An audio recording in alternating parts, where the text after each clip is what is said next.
नमस्कार साथियों, हंस वाहिनी के YouTube चैनल पर आप सभी लोगों का हार्दिक स्वागत है। साथियों, अपने इस ऑनलाइन प्लेटफॉर्म के तहत आपको विभिन्न प्रकार की प्रतियोगी परीक्षा की तैयारी हेतु यानी ये जो कक्षा है हंस वाहिनी एजुकेशन ग्रुप की तरफ से आप सभी लोगों को घर बैठे उपलब्ध करवाई जा रही है। तो आप सब लोग इसका फायदा उठाएं और इसी फायदे के साथ अपन लोग क्या कर रहे हैं, एक राजवंश पढ़ रहे हैं। और वो जो राजवंश है अपना, वो कौन सा है? चौहान राजवंश है। और कल की कक्षा को हमने एक ऐसे मोड़ पर छोड़ दिया था जहां नहीं छोड़ना चाहिए था, तो अपन आज उस कक्षा को शुरू करते हैं वहीं से। मित्रों, हम बात कर रहे थे रणथंभौर के चौहान, और रणथंभौर के चौहानों में परम प्रतापी शासक जिसका नाम क्या आप सब लोग जानते होंगे, हमीरदेव चौहान। और उधर दिल्ली सल्तनत का जो सुल्तान है जिसका नाम है अलाउद्दीन खिलजी। तो उनके बीच में क्या होने वाला है? युद्ध होने वाला है। युद्ध के कारणों के बारे में हमने गहनता से बात की अलग अलग विद्वानों के अनुसार। सबसे पहले हमने हमीर महाकाव्य के अनुसार बात की। साथियों, एक बात मैं आपको बता देना चाहता हूँ, कल शायद मैं हमीर महाकाव्य बता रहा था तो वहां पर शायद जोधराज नाम मेरे मुख से शायद निकल गया होगा, तो आप थोड़ा सा ध्यान दें। हमीर महाकाव्य नैनचंद्र सूरी का है, अपन बात इनके बारे में भी करने वाले हैं। और उसके बाद हमने हमीर हट के अनुसार भी बताया, वो कहानी बताई कौन कौन सी, यानी वो हमने चिमना बेगम की कहानी की बात की थी। तो हमीर हट के रचनाकार कौन है? चंद्रशेखर है। तो साथियों, शुरू करते हैं अपने दोनों ना। युद्ध के कारण बन गए, साम्राज्यवादी नीति भी उसमें हो गई, चाचा और मामा के ना लड़ाई का जो बदला है वो भी करना जरूरी था, चाचा और ससुर के। और साथ में ये बात भी मैंने आप लोगों को बताई कि साम्राज्यवादी शासक था, और साथ साथ में क्या था, ये वाली बात भी हो गई थी कि मतलब एक प्रमुख कारण वो था मोहम्मद शाह था। और मोहम्मद शाह के बारे में भी हमने ये पढ़ लिया है कि वो कौन था। उसके बाद अब हम आगे बढ़ते हैं अपने बिंदु पर, और अपना बिंदु क्या है आज का? सीधा अपन चलते हैं युद्ध पे। तो इधर रणथंभौर है, इधर क्या है? रणथंभौर। और रणथंभौर में यहाँ का जो राजा है वो कौन है?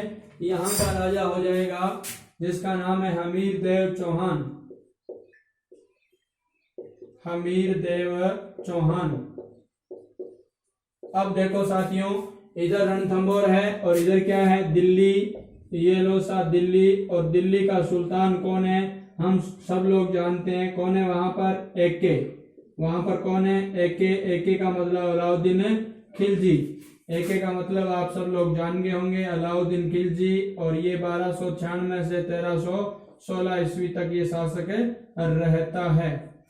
ठीक है, बात हम इस प्रकार पहुंच गए थे कि अलाउद्दीन खिलजी के द्वारा क्या किया जाएगा? आक्रमण। उससे पहले यहाँ दो बातें जो करनी है वो भी जरूरी है। ये अलाउद्दीन खिलजी दिल्ली का शासक है, इसके दो सेनापति है। ध्यान दे, दोनों तरफ बात करेंगे अपन। इसके सेनापति, और कितने सेनापति है? दो। एक का तो नाम है क्या भाई? उल्लुग खां। नाम क्या है? उल्लुग खां। एक का नाम तो क्या है? उल्लुग खां। और दूसरे का नाम है नुसरत खां। नुसरत खां। बार बार परीक्षाओं में इस प्रकार के प्रश्न यहाँ से आ जाते हैं, लेकिन हम रट्टा पद्धति के कारण परीक्षा में जो हम इन प्रश्नों को हल नहीं कर पाते हैं। ये एक तरफ ये दोनों सेनापति किसके हैं? ये किसके भाई? अलाउद्दीन खिलजी के, जो दिल्ली का सुल्तान है। अगर अपन रणथंभौर की बात करें, रणथंभौर के हमीरदेव चौहान के भी दो सेनापति हैं, इनको भी आप लोगों को याद करना होगा। दो सेनापति, एक का नाम तो है साथियों धर्म सिंह और एक का नाम है भीम सिंह। धर्म सिंह और एक का नाम क्या है? भीम सिंह। ये दो सेनापति किसके हैं? ये दोनों सेनापति है हमीरदेव चौहान के। अब हमने ये बात की है कि अलाउद्दीन खिलजी के द्वारा 1299 ईस्वी में क्या किया जाता है? आक्रमण किया जाता है। 1299 और 1300 है ना, सम्मिलित रूप से याद रख लेना। तो 1299 में कल की हमने सारी घटना बात की। युद्ध का कारण क्या था? मूल रूप से मोहम्मद शाह था। तो एक क्या करता है? अपने दोनों सेनापतियों को किसके ऊपर आक्रमण करने के लिए भेजता है? रणथंभौर पर। किसके ऊपर आक्रमण करने के लिए? रणथंभौर पर। ध्यान देना भाई, यानी इसका मूल उद्देश्य रणथंभौर को जीतना है। लेकिन अभी मैंने आप लोगों को बता रखा है कि रणथंभौर दुर्ग को जीतने से पहले क्या करना पड़ेगा। एक रणथंभौर दुर्ग की कुंजी है और उस दुर्ग का नाम क्या है, ये भी बात मैंने की है। वो कौन सा है, जाहिन दुर्ग। कौन सा दुर्ग है साथियों, जाहिन दुर्ग। अब यहाँ पर वही घटना दोहराई जाती है और वह कौन सी, हमने जलालुद्दीन खिलजी के बारे उसके समय हमने पढ़ी थी।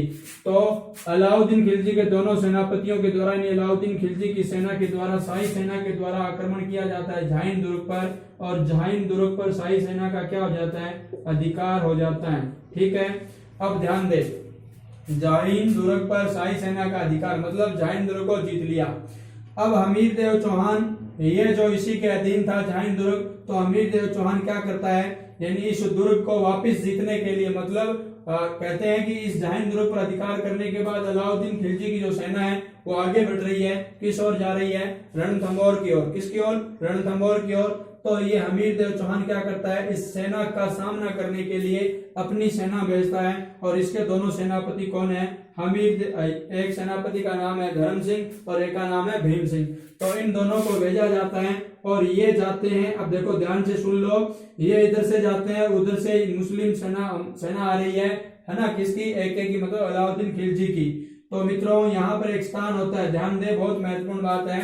और ये जो स्थान होता है, इस स्थान का नाम है हिंदुवाट घाटी, हिंदुवाट घाटी। ठीक है, अब यहाँ पर क्या होगा देखते हैं।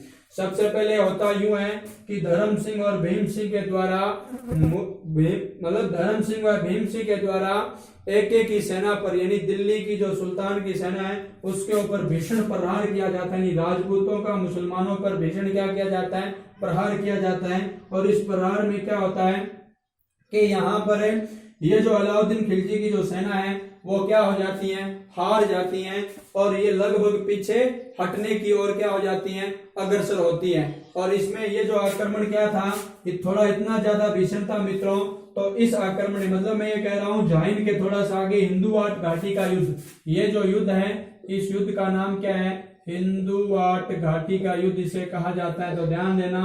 और इसमें क्या होता है, ये जो सेनापति है जिसका नाम क्या है, दिल्ली के सुल्तान अलाउद्दीन खिलजी का सेनापति नुसरत खां और उल्लू खां दो है।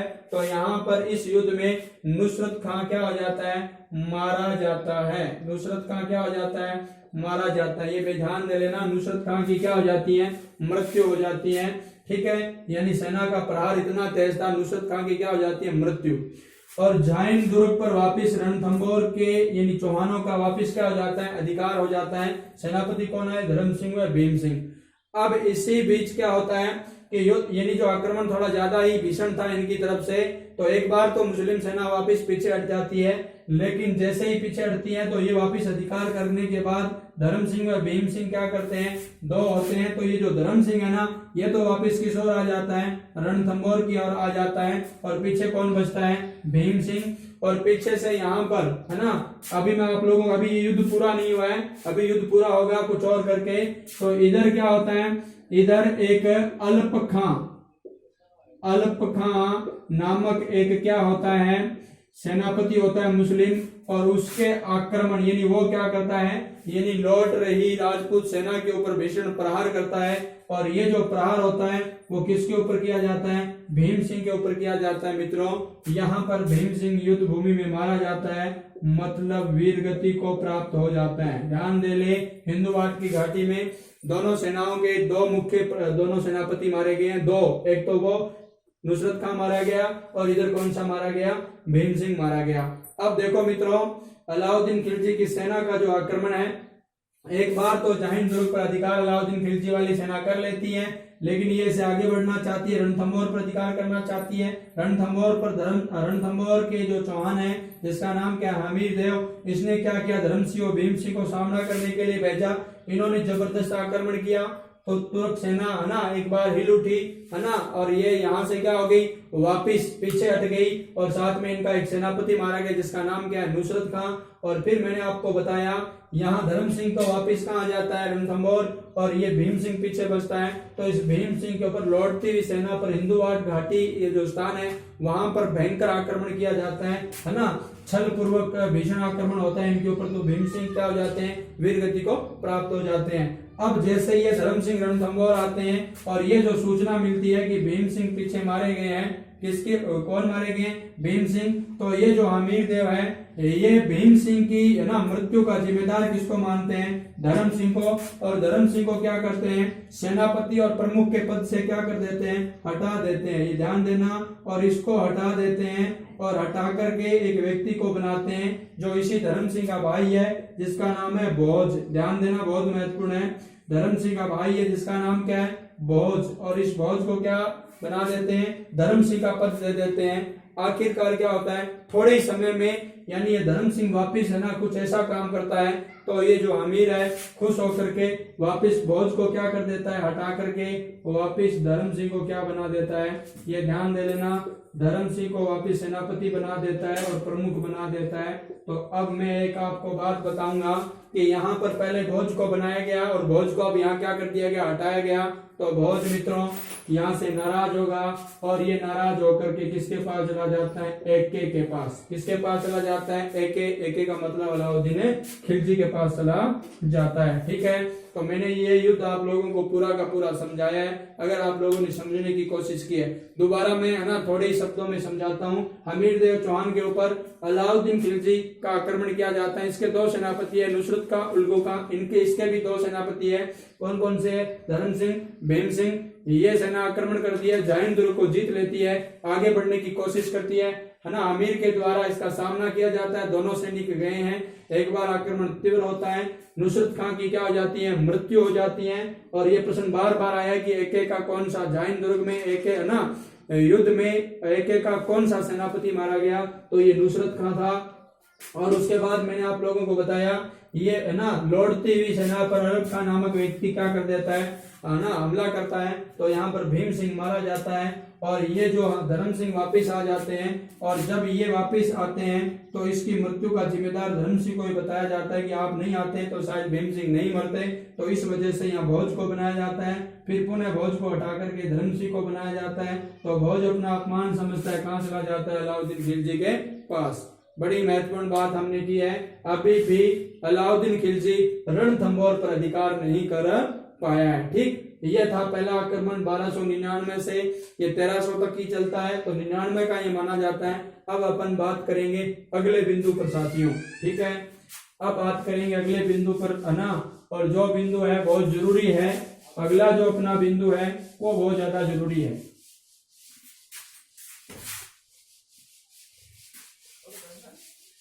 जब ये सारी प्रक्रिया हो जाती है तो क्या होता है? अब यानी इधर ये रणथंभौर वाले हार नहीं रहे हैं और अलाउद्दीन खिलजी को तो यहाँ पर अधिकार करके ही छोड़ना है। तो वो क्या करता है? एक बार पुनः आक्रमण करेगा और अब की बार ये क्या करता है? खुद भी क्या लेकर आता है? सेना लेकर आता है और आक्रमण करेगा। किसके ऊपर? यानी रणथंभौर पर करेगा। और यहाँ पर जो शासक है वो तो हम सब जो जानते ही हैं, कौन है? हमीर देव। तो अलाउद्दीन खिलजी खुद आता है। और अब ये जो बात होती है ये 1300 से 1301, ठीक है, 1301 की मैं बात करूंगा। यानी लगभग 1300 के मध्य में एक ये पूरा एक वर्ष का घेरा डालता है। तो ये 1300 में यहाँ लिख रहा हूँ। 1301 में क्या होगा अभी मैं बात बताता हूँ। तो जब ये अलाउद्दीन खिलजी क्या करता है, दिल्ली से अब बड़ी सेना लेकर के खुद ये आता है। यानी नुसरत खां और उल्गू खां से तो काम अब चल नहीं रहा है, तो अब इसे खुद को आना पड़ेगा और ये आएगा। तो अब क्या होगा देखो मित्रों, ये आकर के रणथंभौर दुर्ग का क्या डालता है? घेरा। यानी दुर्ग का ये क्या डालता है? घेरा डालता है। और ये जो दुर्ग का घेरा है ये काफी समय तक रखता है ना। कितने समय तक? मैं ये बता रहा हूं आप लोगों को, ये लगभग 1 वर्ष तक घेरा रखता है। 1 वर्ष तक घेरा, लेकिन 1 वर्ष तक घेरा और ये क्या हुआ? असफल। मतलब अभी दुर्ग पर अधिकार करने के लिए क्या नहीं हुआ है? सफल नहीं हुआ है। तो अब इसे कुछ है ना क्या करना पड़ेगा? आप लोगों को पता है ये जो लोग है ना विदेशी ताकतें थी, ये निकम्मी तो होती थी है ना, तो ये बड़े ही षड्यंत्रों का क्या ले लेती थी? सहारा लेती थी। तो ये अब एक क्या करेंगे? षड्यंत्र करेंगे। और वो षड्यंत्र क्या है? मैं कह रहा हूं यानी कि अलाउद्दीन खिलजी के द्वारा रणथंभौर दुर्ग का 1 वर्ष तक घेरा रखने के बावजूद भी असफल होना ये सिद्ध करता है कि वास्तव में हमीरदेव चौहान है बड़े ही एक महान योद्धा थे। तो अब आप लोग इस बात को आप लोग समझ गए, क्योंकि ये दिल्ली का सुल्तान है और ये एक छोटी सी रियासत रणथंभौर, उसका शासक, ये इसके छक्के छुड़ा दिए। अब देखो आगे क्या होता है। जब ये किसी भी कोशिश में सफल नहीं होता तो अंत में ये क्या करता है, षड्यंत्र। ये क्या करेगा, षड्यंत्र। और ये षड्यंत्र क्या किया, हमीर को इसने भेज दिया संधि प्रस्ताव। हमीर को क्या दिया, संधि प्रस्ताव दिया कि हम अब क्या कर ले, संधि कर ले। ये काटमार क्यों कर रहे हैं, तो इसी संधि प्रस्ताव के तहत मित्रों ये जो रणथंभौर का शासक है हमीरदेव चौहान, इसके क्या होते हैं मैं आप लोगों को बताता हूं। 2 दुर्गाधिपति होते हैं, 2 विश्वस्त सेनापति होते हैं। दुर्गाधिपति यानी दुर्ग के रक्षक। एक का नाम तो होता है रतिपाल, क्या नाम होता है, रतिपाल, और एक का नाम होता है रणमल। ध्यान देना, 2 आदमी, ये दोनों किसके हैं, हमीरदेव चौहान के विश्वस्त व्यक्ति है। दोनों ही दुर्गाधिपति है, दुर्गाध्यक्ष है। कहने का मतलब दुर्ग की चारों तरफ की सुरक्षा रखने वाले हैं। तो अब क्या होता है, जब ये प्रस्ताव वो देता है तो हमीरदेव चौहान सोचता है कि चलो ठीक है संधि करते हैं। तो इस संधि के लिए इन दोनों व्यक्तियों को कहां पर भेजता है, एके के पास। किसके पास, एके के पास। और एके इन्हें क्या करता है भाई, लालच देता है। और किसका लालच है कि आप लोग ऐसे ही है ना, आप में हमें, आप दोनों लोगों में मुझे राजा दिखाई दे रहे हैं। क्या दे रहे हैं, राजा दिखाई। और तुम तो ऐसे ही छोटे मोटे सेनापति बनकर घूम रहे हो। क्यों, अगर आप लोग है ना मेरा साथ दे दो, है ना, मतलब मेरा साथ दे दो तो मैं तुम्हें रणथंभौर का क्या बना दूंगा, राजा बना दूंगा। तो इसी लालच में ये दोनों आ जाते हैं और लालच देते हैं किसको भाई, ये मैंने आपको बता दिया, रतिपाल व रणमल को। और इनको लालच देकर अपनी ओर मिला लेता है। ये अपनी ओर मिलाया और इनको अपनी ओर मिला करके क्या किया जाता है, दुर्ग के जो गुप्त दरवाजे हैं वो पूछ लिए जाते हैं। यानी दुर्ग की है ना जो प्रवेश द्वार है उनकी क्या ले ली जाती है, जानकारी ले ली जाती है। और इन प्रवेश द्वारों से मुस्लिम जो सेना है वो अंदर चली जाती है, मुस्लिम सेना। और ये जाकर के क्या करती है, इनका सबसे कमीनापन तो यही था मित्रों। आज भी हमें ये सिखाया जाता है कि धर्म सब लोग समान है, ये बात आज भी हमें कही जाती है। लेकिन साथ साथ में हमें इतिहास में ये सारे युद्ध भी पढ़ाए जाते हैं। ये एक बड़ी अंतर्द्वंद की स्थिति है। कहते हैं सब धर्म समान है, सब कुछ समान है, लेकिन हमें ये युद्ध क्यों बताए जाते हैं जो धर्म के प्रति लड़े गए थे। या तो ये ऐसा होना चाहिए सलेव से इन सबको बाहर फेंक देना चाहिए, क्या है अकबर बाबर हुमायूं, क्या है फिर ये सांगा सूंगा, सबको बाहर फेंकना चाहिए। या तो हमें ये पढ़ाना ही नहीं चाहिए। और जब ये पढ़ाया जा रहा है तो ये क्या सर्वधर्म सद्भाव वाली बात है। क्योंकि जब ये पढ़ते हैं तो हमें अच्छी तरह से पता चलता है कि इन कमीने लोगों ने हम लोगों पर अत्याचार किए थे। ठीक है, तो इस बात को आप एक बार पुनः देख लें। यानी यहाँ क्या अत्याचार किया गया कि इस मुस्लिम सेना के द्वारा ये जो कुछ एक कमीने लोग थे, ऐसी कोई बात नहीं कि हर धर्म में कमीने पाए जाते हैं और कुछ अच्छे लोग भी इस धर्म में पाए जाते हैं। ये नहीं कह सकते हैं कि अपन इन बात पर पूरा का पूरा धर्म ही भ्रष्ट हो जाए, ऐसा तो नहीं है। कमीने सभी जगह पाए जाते हैं, बेवकूफ सभी जगह रहते हैं, गधे क्या काबुल में होते नहीं है। तो मेरे कहने का तात्पर्य है ये जो कमीना आदमी क्या काम करता है, ये यहाँ दुर्ग के अंदर जो जलाशय है, जलाशय यानी जलाशय के अंदर क्या करता है, गाय का रक्त मिला देता है। जलाशय के अंदर गाय का क्या मिला देता है, रक्त। और जो अन्न है उसमें गोमांस मिला देता है। अब आप लोगों को पता है हिंदू धर्म में गाय सबसे पवित्र मानी गई है और आज भी गाय से संबंधित लगातार हमें विवाद देखने को मिलता है। तो ये जो गाय का मांस और रक्त जब अपने जल में पीने वाले में मिल जाए और अनाज में मिल जाए तो ये क्षत्रिय लोग क्या किया, इन्होंने कहा अब हम ये नहीं खा सकते। तो अंत में मित्रों क्या हुआ, इधर वाली मैंने सारी कहानी आपको बताई है, अब इधर भी कुछ हो रहा है। और वो क्या हो रहा है देखो, इधर ये रणमल है ना, रतिपाल व रणमल की सारी इन्होंने गद्दारी कर ली और हमीरदेव चौहान है। और अब यहाँ क्या होगा हमें पता है कि जब मुस्लिम सेना दुर्ग के भीतर प्रवेश कर गई है और ऐसा काम इसने कर दिया है, तो अब निश्चित तौर पर यानी अब इनके पास कोई चारा नहीं है, क्योंकि जब दुर्ग के अंदर रहता है इतने दिन तो है ना, 1 वर्ष तक घेरा इन्होंने लगातार डाले रखा, दुर्ग के अंदर खाद्य सामग्री थी, सेना को चाहिए, जनता को चाहिए, लेकिन अब कुछ है नहीं। तो इस वजह से क्या होगा कि अब इनको कुछ ऐसा बड़ा करना पड़ेगा, और बड़ा इनके पास क्या था, वही था डू एंड डाई, करो या मरो। उसी के तहत इन्होंने क्या काम किया कि इन्होंने ये सोचा कि अब मरना तो है ही, तो कुछ को मार के तो मरे। तो इन्होंने एक काम किया, और वो काम ये था, देखो किस किस ने, एक तो मैं ये लिख रहा हूं हमीर देव ने, और एक हमीर देव की पत्नी है भाई, ये लोग पत्नी का परिचय करवा रहा हूं, जिसका नाम है रंग देवी, जो कि यहाँ की मुख्य पार्ट है रंग देवी, और इसकी एक पुत्री भी है साथियों, पुत्री हमीर देव की, उसका नाम है देवल दे। क्या नाम है, देवल दे। और अब ये जो है ना, तीनों मैं आप लोगों को बता रहा हूं देवल दे। जब अपन ये तीनों की बात करेंगे, तीनों यहाँ पर क्या काम करते हैं, तीनों ये काम करते हैं कि इधर तो हमीर देव के द्वारा तो क्या किया जाता है, सबसे पहले यहाँ पर केसरिया धारण किया जाता है। क्या किया जाता है, हमीर देव के नेतृत्व में केसरिया धारण किया जाता है। और रंग देवी यहाँ पर क्या करती हैं साथियों, जौहर, रंग देवी के नेतृत्व में जौहर संपन्न होता है। और देवल देवी यहाँ पर क्या करती है, जौहर करती हैं। और वह कौन सा जौहर करती हैं, जल जौहर करती हैं। और जब आप ये ध्यान रखें, जब ये 2 घटनाएं होती हैं है ना, राजस्थान के इतिहास में इस प्रकार की घटनाओं की चर्चा होती है कि जौहर व केसरिया 2 घटनाएं एक साथ संपन्न होती हैं, तो इसे कहा जाता है, क्या कहा जाता है, शाखा। इसे क्या कहा जाता है भाई, शाखा कहा जाता है। और अपन ये भी महत्वपूर्ण बात करने वाले हैं, इसे कहा जाता है शाखा। और ये जो शाखा है राजस्थान के इतिहास का क्या है, प्रथम शाखा है भाई, ध्यान देना, राजस्थान का प्रथम शाखा, प्रथम शाखा, ये बहुत महत्वपूर्ण बात है, पूछा जाता है बार बार। अब मैं आप लोगों को ये बताते ही जा रहा हूं, लेकिन ये तो नहीं बताया ये शाखा कब हुआ। ये मुगल सेना जब अंदर प्रवेश की, ये सारा काम किया, तो दुर्ग पर, ध्यान दे यहाँ लिख रहा हूं मैं, महत्वपूर्ण बात है, दुर्ग पर है ना, 11 जुलाई 1301, दुर्ग पर 11 जुलाई 1301 एके का अधिकार, एके का क्या हो गया, अधिकार हो गया। और इधर ये सारा क्या हुआ, जौहर संपन्न हुआ, केसरिया हुआ है ना। मैंने आपको बताया जब ये दोनों होते हैं तो उसे क्या कहते हैं, शाखा। ये राजस्थान के इतिहास का क्या कहलाता है, प्रथम शाखा। और प्रथम शाखा कौन सा है, जो मैंने आप लोगों को बता दिया, ये राजस्थान के इतिहास का कौन सा शाखा है, प्रथम।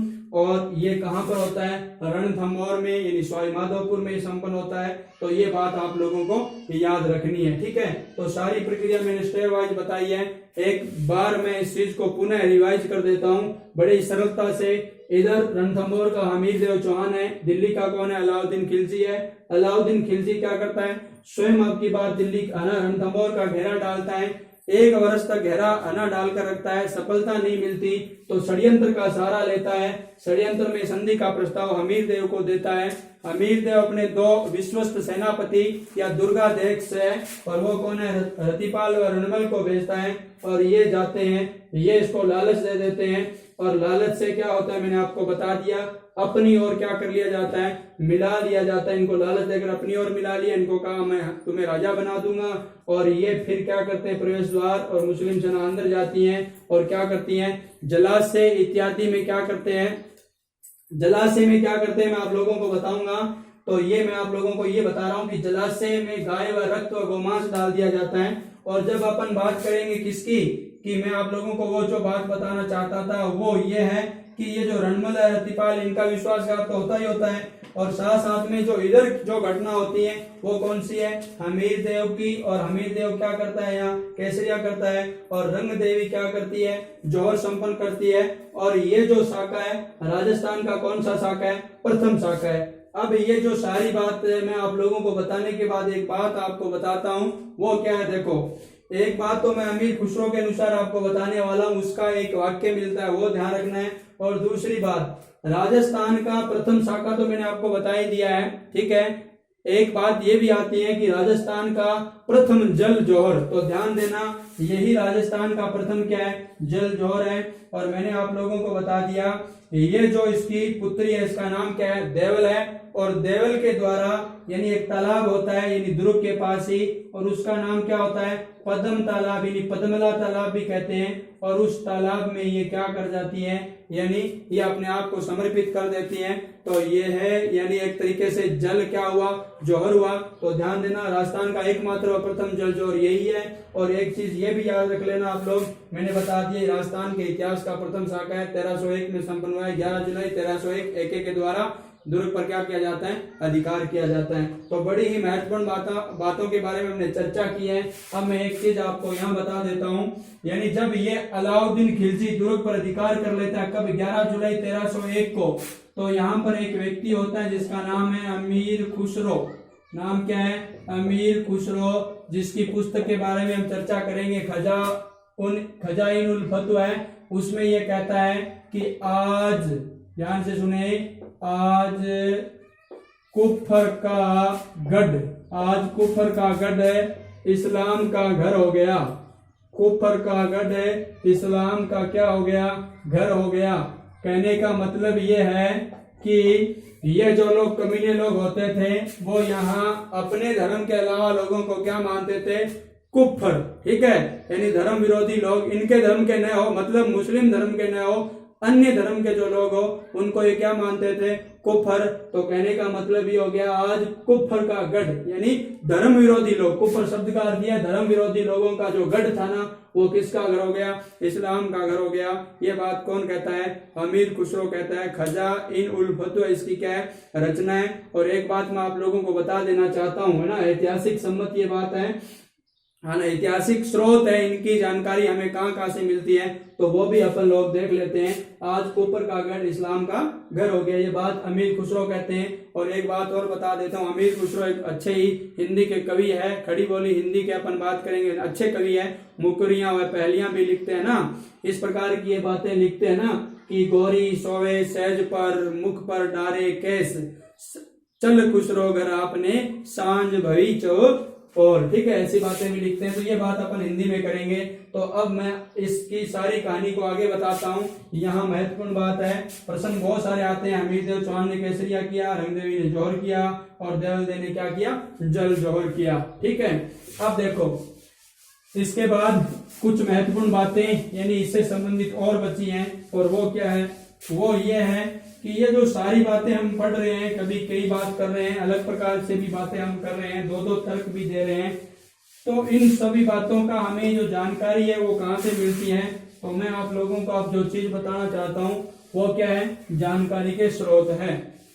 वो क्या है भाई, जानकारी के स्रोत। ठीक है, यानी ये सारी जानकारी हम मिली कहाँ से, जानकारी के स्रोत। ये लो, जब जानकारी के स्रोत की बात करेंगे मित्रों, तो सबसे पहले यहाँ जो जानकारी का स्रोत है वो है अपना हमीर, सबसे पहले हमने पढ़ा है हमीर महाकाव्य। एक तो ये हमीर महाकाव्य हो गया। उसके बाद अपन बात करेंगे हमीर रासो की, हमीर रासो, पृथ्वीराज रासो नहीं, हमीर रासो। अगर इससे और आगे भी बात करें, 3 नंबर अपन हमीर हट, हमीर हट, ऐसे कितनी रचना है, हमीर आयन, है ना। आगे बात करेंगे हमीर चौपाई, लेकिन उनके बारे में हम चर्चा नहीं करेंगे, वो तो गहराई की बात है।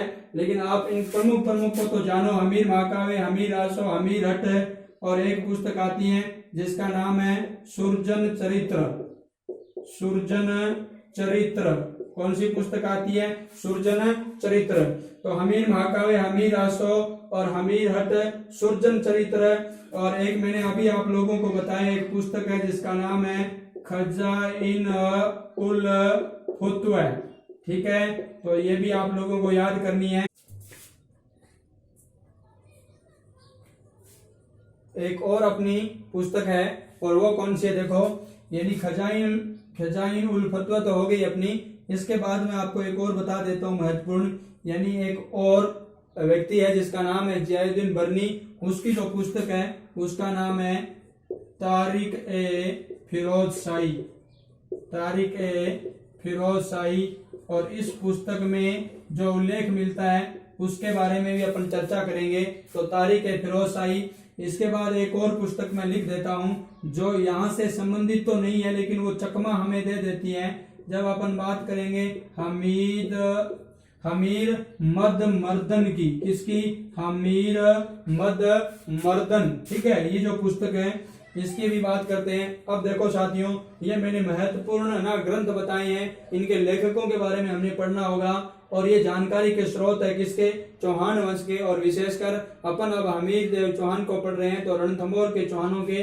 और अब मैं क्या करूंगा, सबसे पहले अपन बात करते हैं हमीर महाकाव्य के रचनाकार कौन है। तो आप लोगों को हमीर महाकाव्य के रचनाकार लिखने होंगे। तो सबसे पहले अपन बात करते हैं हमीर महाकाव्य के रचनाकार की। तो ये है नयन चंद्र सूरी। क्या नाम है?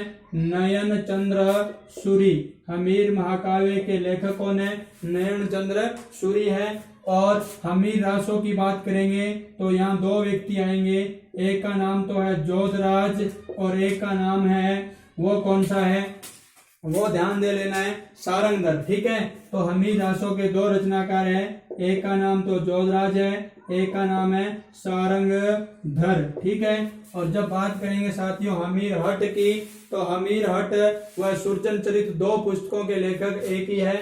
और हमीर हट व सुरजन चरित दोनों के लेखक कौन है? जिसका नाम है चंद्रशेखर। कौन है? चंद्रशेखर है साथियों। चंद्रशेखर की अपन बात करेंगे तो ये हमीर हट व सुरजन चरित्र के लेखक है। और जब बात करें एक और पुस्तक की जिसका नाम है खजाइन उल फुतव है, तो साथियों ये किसकी पुस्तक है? ये किसकी रचना है? अमीर खुसरो की। किसकी है? अमीर खुसरो की रचना है। तो ये आप लोगों को याद हो जाएगी। और जब अपन बात करेंगे किसकी? तारीख फिरोज शाही की, तो ये जो तारीख फिरोज शाही है ये पुस्तक है जियाउद्दीन बरनी की। किसकी? जियाउद्दीन बरनी की। यानी इन पुस्तकों से हमें क्या मिलता है?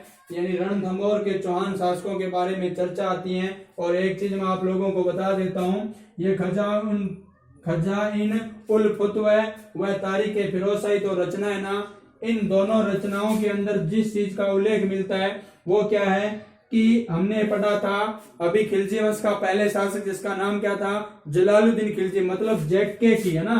तो दिल्ली सुल्तान था जिसका नाम क्या था? जेके की पराजय का उल्लेख मिलता है। जेके की पराजय मतलब हमीर की विजय व जेके की पराजय का उल्लेख इन पुस्तकों में भी मिलता है, ठीक है। और अब बात करेंगे हमीद मद मर्दन की, तो ये बात मैं आप लोगों को यहाँ बता रहा हूँ, इसका यहाँ कोई संबंध नहीं है, मतलब अमीर से कोई संबंध नहीं है। लेकिन ये हमीद मद, देखो ऐसे पुस्तक है और हम इस चक्कर में कर देते हैं कि निम्न में से हमीर के बारे में किसमें वर्णन नहीं है या है। तो ध्यान देना, हमीर मद मर्दन पुस्तक के लेखक है जय सिंह सूरी।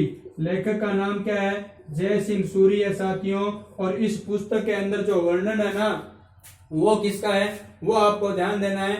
वो जो वर्णन मिलता है हमें उससे यानी जय सिंह सूरी में, तो ये जो हमीर है ना, ये हमीर अपने चौहान नहीं है, ये हमीर है सिसोदिया। कौन से है? सिसोदिया ना, सिसोदा गांव से आते हैं हमीर सिसोदिया, विषम घाटी पंचानन जिसे कहा गया है। तो वो जो सिसोदिया, हमीर सिसोदिया, उनका वर्णन यहाँ पर 1326 की अपन बात करेंगे, सिसोदा ग्राम में सिसोदिया वंश की स्थापना। तो ये थोड़ा सा ध्यान दे लेना, ये जैसे अमीर नाम आता है हम तुरंत क्या है टूट पड़ते हैं इसके ऊपर और हम इससे संबंधित कर देते हैं, तो ये इससे संबंधित नहीं है। फिर भी मैंने ये आपको बताया आपके डाउट क्लियर करने के लिए। और साथ साथ में अब एक बार पुनः इसको आप देखोगे, हमीर महाकाव्य के रचनाकार कौन है? नयन चंद्र सूरी है। याद करना है साथियों, पूरे के पूरे हम चौहान वंश पढ़कर आ रहे हैं। अगर परीक्षा में प्रश्न आ जाता है यहाँ से तो हम सोचते हैं कि खूब सारा पढ़ा था, हमीर देव चौहान को पढ़ा था, लेकिन प्रश्न आउट ऑफ सिलेबस से आ गया। लेकिन नहीं, जो सारी जानकारी पढ़ रहे थे इन्हीं के द्वारा दी हुई पढ़ रहे थे, तो इनको जानना जरूरी है।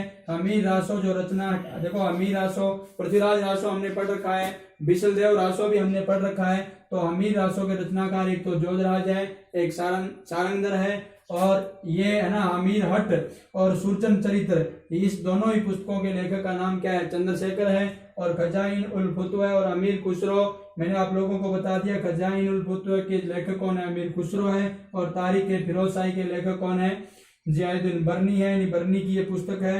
और अमीर मद मर्दन ये जय सिंह सूरी और ये इससे संबंधित नहीं है, चौहानों से संबंधित नहीं है, सिसोदिया से संबंधित है और ये जेके की पराजय का उल्लेख यहाँ पर मिलता है साथियों। तो हमने बेहतर तरीके से आज इस चीज को पढ़ा है और आप सब लोगों को एक चीज मैं यहाँ और बता देता हूँ, आप लोगों को छोटी सी जानकारी आपको दे देता हूँ। जैसे आपने दो चीज पढ़ी है, एक तो आपने पढ़ा है केसरिया, कौन सा पढ़ा है केसरिया, एक पढ़ा है जौहर, क्या पढ़ा है जौहर, ठीक है। और अब ये ध्यान देना, ये जो दो घटना है यानी मैं आपको इस प्रकार पढ़ाता हूँ थोड़ा सा, देखो केसरिया हो गया और एक हो गया जौहर, आपके दिमाग में आएगा ये क्या होगा।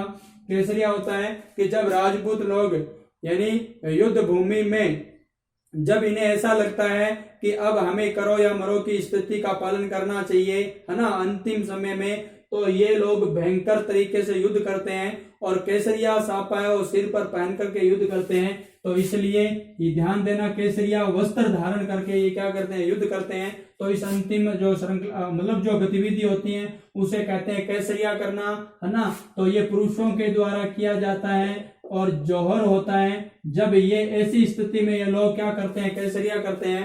तो इसके साथ साथ एक घटना होती है जौहर की, क्योंकि इन्हें पता है कि जब हमारे ये घर वाले हैं ये भयंकर तरीके से युद्ध कर रहे हैं, बचने की हो सकता कोई आस है या नहीं है, तब ये पीछे से राजपूत जो स्त्रियां ये क्या करती हैं, जौहर संपन्न करती है। मतलब अपने आप को, अपने सतीत्व को बचाने के लिए पता है कि दुश्मन निकम्मे हैं, वो हमारे साथ किस प्रकार का व्यवहार करेंगे, तो उस व्यवहार से बचने के लिए ये अपने आप को अग्नि में झोंक देती है। तो इसे कहते हैं जौहर करना साथियों।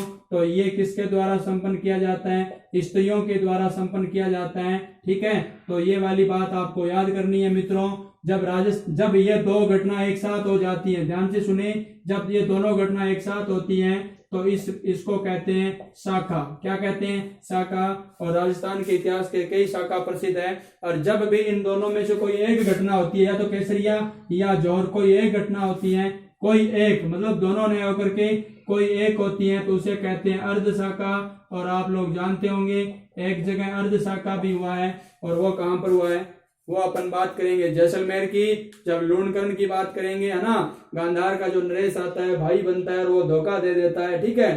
तो ये भी अपन सारी बातें आगे करने वाले मित्रों। मुझे लगता है आप लोगों को ये सारी चीजें समझ में आई होगी, यानी लगातार निरंतर आप पढ़ते रहो।